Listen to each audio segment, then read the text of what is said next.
Friends, welcome to my channel Dhamus kitchen and blog. મિત્રો, શું તમે વિચાર્યું છે ક્યારેય કે કાચા મગથી તમે સરસ મજાનો ટેસ્ટી એવો નાસ્તો બનાવીને તૈયાર કરી શકો? તો હા મિત્રો, આજે આપણે કાચા મગથી એકદમ સરસ મજાનો અને ટેસ્ટી એવો નાસ્તો બનાવીને તૈયાર કરીશું, જે તમે ક્યારેય વિચાર્યું પણ નહીં હોય. કેમ કે આપણે હંમેશા મગથી શાક જ બનાવતા હોઈએ છીએ. મગથી પણ કોઈ સારો એવો નાસ્તો બની શકે એની આપણને ખબર પણ નથી હોતી. તો આજે આપણે બનાવીશું કાચા મગમાંથી એકદમ સરસ મજાનો નાસ્તો. તો અહીંયા મેં 1 વાટકી જેટલા મગ લીધા છે અને એટલા જ મગ મેં રાત્રે પલાળી દીધા છે અને મગ સારી રીતે પલળી ગયા છે. તો આ રીતે આપણે કરીએ તો જોઈ શકીએ છીએ કે દાણો સરસ પલળી ગયો છે. હવે આપણે મગને સારી રીતે ધોઈ લઈએ. તો અહીંયા આખી રાત જે પાણીની અંદર આપણે પલાળીને રાખ્યા છે એ પાણી આપણે કાઢી લેશું અને ચોખ્ખા પાણીથી આપણે એને ધોઈ લેશું. તો ચોખ્ખું પાણી નાખીને આ રીતે આપણે મગને ધોઈ લેવાના છે. ગળણીની અંદર જો મગને લેશું ને તો બધું જ પાણી નીકળી જશે. તો અહીંયા જુઓ, મગનું પાણી બધું નીકળી ગયું છે, પણ મગ હજી ભીના છે. તો અહીં આપણે મગને કોરા કરી લેવાના છે. તે કોઈ નેપકિન અથવા તો કોરો કોટનનો કટકો હોય કોઈ કપડાનો, તો એ લઈ અને આપણે મગ છે એને આવી રીતે સૂકવી દઈએ થોડી વાર માટે.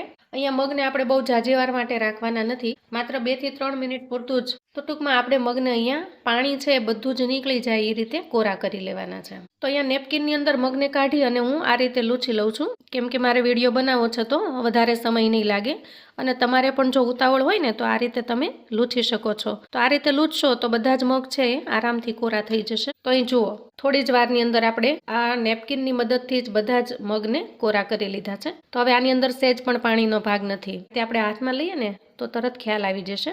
તો અહીંયા પાણી જુઓ, સહેજ પણ ચોંટતું નથી હાથમાં. તો અહીંયા મગ છે એ કોરા થઈ ગયા છે. તો આને આપણે પંખે મૂકવાના કે તડકે મૂકવાના એવું કશું જ નથી કરવાનું. માત્ર કપડાથી આવી રીતે લૂછી લેવાના છે. પંખા નીચે મૂકવાની જરૂર નહીં પડે. તો અહીંયા આપણા મગ કોરા થઈ ગયા છે. તો આપણે એક વાસણની અંદર લઈ લઈએ. તો અહીંયા મગનો નાસ્તો બનાવવા માટે માત્ર એક જ વસ્તુ કરવાની કે આપણે મગને રાત્રે પલાળી દેવાના છે. જો ઇન્સ્ટન્ટ તમે પલાળશો ને તો એનો આપણો નાસ્તો સરસ નહીં બને, કેમ કે ઇન્સ્ટન્ટ પલાળવાથી આપણને બધાને ખ્યાલ છે કે મગને પલાળતા ઘણો લાંબો સમય લાગે છે અને ઝડપથી એ પલળી નથી શકતા. એટલે રાત્રે પલાળી દેશો તો સવારે આરામથી તમે આ નાસ્તો બનાવી શકશો, અને સવારે પલાળશો તો સાંજે બનાવી શકશો. લગભગ તમારે 8 કલાક જેટલો આ મગ છે એને પલાળી રાખવા પડે છે. તો ચાલો, હવે નાસ્તો બનાવવા માટે મગ અહીંયા રેડી છે.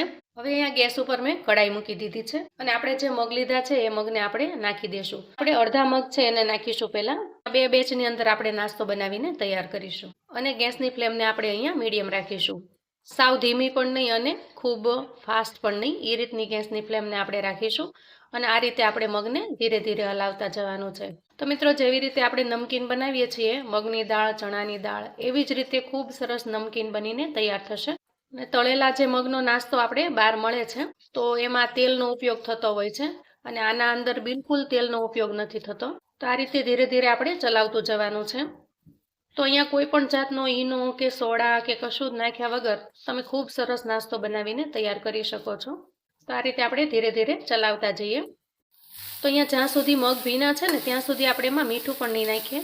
મગનું પાણી જ્યારે સાવ ઉડી જશે પછી આપણે એમાં મીઠું એડ કરીશું. તો અહીં તમે જુઓ છો કે ધીરે ધીરે અવાજ પણ આવે છે પાણી બળવાનો, છમકારા થતા હોય એવી રીતનું. તો આ રીતે આપણે મગને ધીરે ધીરે શેકતા જવાનું છે. તે શેકતા જ્યારે તમારે 1-8 મિનિટ જેવો સમય થશે એટલે પાણીનો જે અવાજ આવતો તો એ બંધ થઈ જશે. એના અંદરનું પાણી છે એ ઘણું બળી ગયું છે. તો અહીંયા જ્યારે પાણીનો અવાજ આવતો બંધ થઈ જાય અને આપણને એમ લાગે કે મગ એકદમ કોરા થઈ ગયા છે, ત્યારે આપણે એમાં જરૂરિયાત મુજબનું મીઠું નાખવાનું છે. એટલે કે જેટલું મગની અંદર આપણે નાખવાનું જરૂરી હોય એટલું જ. અને ફટાફટ પાછું મીઠું નાખી અને આપણે મગને હલાવતું જવાનું છે. તો મગને તમે રોટલી કરવાની તવી પર પણ શેકી શકો છો અને આવી રીતે કોઈ કડાઈ લઈને એમાં પણ શેકી શકો છો. તો અહીંયા તમે જુઓ, મગ થઈ ગયા છે એનો ખ્યાલ કઈ રીતે આવશે? તો મગ છે ને એ મોટા થઈ ગયા હશે, પલળ્યા હશે ત્યારે, પણ પછી ધીરે ધીરે અહીંયા તમે જુઓ એકદમ મૂળ સ્વરૂપમાં પાછા આવવા માંડ્યા છે. અને એનો ઓટોમેટિક તમને ખ્યાલ આવી જશે. એની ઉપરની જે સ્કિન છે ને એનાથી અલગ થવા માંડશે અથવા તો ફાટી જવા માંડશે. તો તમને તરત ખ્યાલ આવી જશે કે અહીંયા મગ શેકાઈ ગયા છે. અને સાથે સાથે મગની સુગંધ પણ ખૂબ સરસ આવશે શેકાતા હશે ને ત્યારે. એટલે ઓટોમેટિક તમને આમ તો ખ્યાલ જ આવી જશે કે મગ છે એ સારી રીતે શેકાઈ ગયા છે. છતાં પણ જુઓ, આ રીતનો દાણો છે ગોળ થવા માંડે એટલે આપણે સમજવાનું કે મગ શેકાઈ ગયા છે. એકાદો દાણો લઈ અને પછી આપણે ચેક કરી લેવાનું. તો દાણો સરસ શેકાઈ ગયો હશે તો ટેસ્ટમાં તરત ખબર પડી જશે. તો અહીંયા તમે જુઓ, 1 મિનિટ પહેલાં શેક્યું હતું અને 2 થી 3 મિનિટ જેવું અહીંયા પછી શેક્યું છે. તો અહીં આપણી એક બેચ બનીને તૈયાર થઈ ગઈ છે. એને આપણે એક ડીશની અંદર કાઢી લઈએ, જેથી કરીને ઝડપથી ઠંડા થઈ જશે. તમે જુઓ, આ મગ જે આપણે બીજી બેચ માટે નાખ્યા છે કડાઈમાં એ છે, અને આ તૈયાર થઈ ગયેલા મગ છે. તો બંને વચ્ચે તમને ડિફરન્સ ખ્યાલ આવી જશે કે શેકાઈ ગયા હશે તો કેવા હશે અને કાચા હશે તો કેવા હશે. તો અહીંયા બીજી બેચને પણ હું આ રીતે તૈયાર કરી લઉં છું. બીજી બેચ પણ આપણી તૈયાર થઈ ગઈ છે. તો અહીંયા બંને બેચમાં આપણે શેકીને તૈયાર કરી લીધા છે મગને, અને તમે જોઈ શકો છો એકદમ સરસ ક્રિસ્પી બની ગયા છે. અને એનો તમે લુક પણ જોઈ શકો છો. જેવી રીતે ચણાને આપણે ગરમ કરીએ અને એની અંદરથી સરસ મજાના ચણા ફૂટી જાય એ રીતના મગ અહીંયા ફૂટી ગયા છે.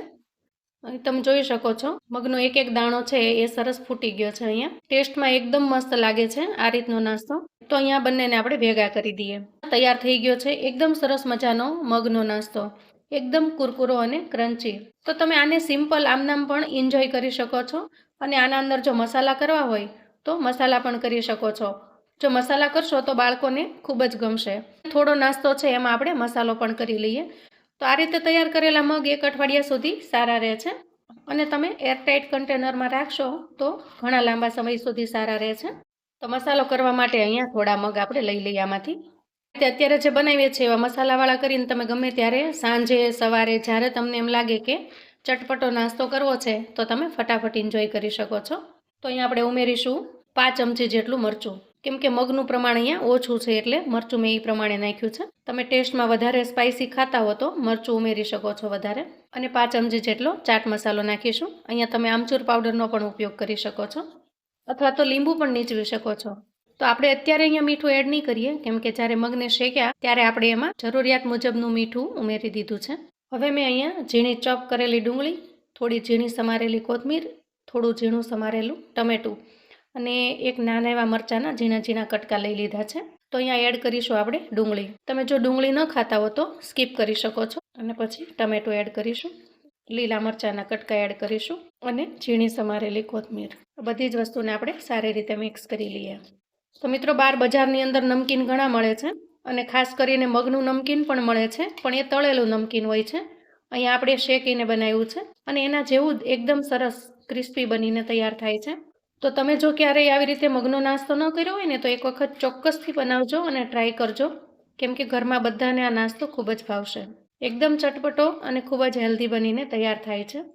તો અહીંયા તૈયાર થઈ ગયો છે એકદમ ચટપટો, ખૂબ જ ટેસ્ટી અને યમી એવો મગનો નાસ્તો. એકદમ યુનિક અને અલગ છે. જેટલો જ દેખાવમાં સરસ લાગે છે એટલો જ ટેસ્ટમાં યમી લાગે છે. એક વખત જો આ નાસ્તો બનાવશો તો ઘરનાને ખૂબ જ પસંદ પડશે, અને ફરી આ નાસ્તો બનાવવા માટેની ડિમાન્ડ પણ કરશે.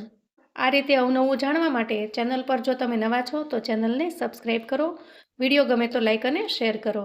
તમારા સગા સંબંધી મિત્રોને પણ આ મગની રેસિપી મોકલી આપો, જેથી એ લોકો પણ આવું સરસ મજાનું નમકીન ઘરે બનાવીને તૈયાર કરી શકે. અને મને કોમેન્ટમાં ચોક્કસથી જણાવજો મિત્રો કે આવો સરસ મજાનો નાસ્તો તમને કેવો લાગ્યો છે. તો એનો ફીડબેક મારી સાથે શેર કરજો. તો ફરી મળીએ એક નવી રેસિપી સાથે. ત્યાં સુધી આવજો મિત્રો.